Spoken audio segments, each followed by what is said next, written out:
Radio Pays. Mettre fin à sa grossesse est un droit pour les femmes en France depuis 1975 grâce à la loi Veil. Ce droit, une femme a décidé de l'utiliser.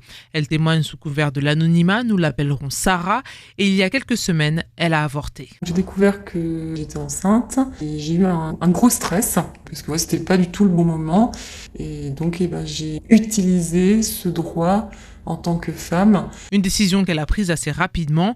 Ces femmes sont suivies dans leur démarche, entre autres au service orthogénie, accompagnées par des infirmiers, et Marie Négrier, sage-femme. Nous proposons à toutes les patientes un rendez-vous avec la psychologue, qui n'est pas obligatoire, et une consultation avec l'assistante sociale, soit la psychologue, pour les mineurs. Elle est obligatoire pour les mineurs. En France, on a le droit d'interrompre une grossesse jusqu'à 14 semaines depuis la date des dernières règles. Du début de la grossesse à 9 semaines, il est possible d'interrompre sa grossesse par voie médicamenteuse.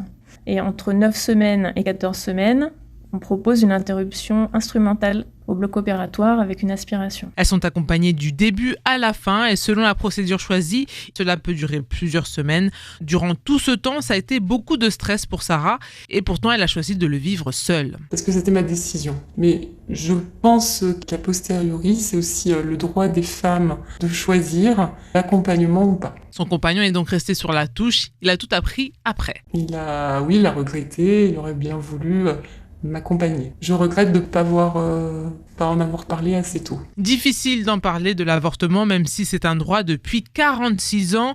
Le sujet reste toujours tabou, c'est ce que nous explique Marie Négrier. Les femmes n'osent pas en parler, elles ont honte. Je ne sais pas si c'est un quart des femmes qui font des IVG dans leur vie, c'est très fréquent, donc il ne faut pas avoir honte, ça fait partie de la vie d'une femme. Sarah, c'est le regard des autres qu'elle redoutait. J'ai craint les jugements de valeur. Ça a été ma décision et je n'ai pas à me justifier devant autrui. Comme Sarah, en Guyane, plus de 3000 femmes ont choisi d'avoir recours à l'IVG en 2020. Une intervention à ne pas prendre à la légère, mais qui reste un droit et pour certaines même une chance, celle de pouvoir disposer de son corps de femme.